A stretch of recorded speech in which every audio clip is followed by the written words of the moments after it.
अली जफर साहब हैं जी, इनसे हम बात करने की कोशिश करते हैं। सर आपने कैमा कमेटियों से तो रिजाइन कर दिया है, तो ये गाड़ी फिर आप इस्तेमाल कर रहे हैं सरकारी? सर वापस हो रही है सारी। कब तक वापस करेंगे सर? बस जिस वक्त वो ऑर्डर आता है, ऑर्डर आने वाला है। रिजाइन अभी एक्सेप्ट नहीं हुआ है, इसलिए आप गाड़ी इस्तेमाल अभी तक तो हम हैंड ओवर नहीं कर सके ना।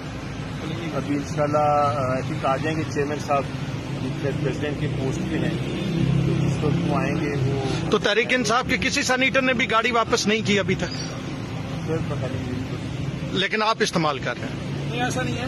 हैंड ओवर जब तक नहीं हम कर सकते ना कारें, हमने हवा में भी नहीं छोड़ देनी, हमने हैंड ओवर टेक ओवर करना है पूरा दफ्तर। तो सर क्या अगर पिछली बार भी ये हुआ कि तहरीक इंसाफ के MNA तनख्वाहें लेते रहे, असेंबली से छोड़ के खान साहब ने एक लंबा धरना दिया और फिर उसकी तनख्वाहें भी ली,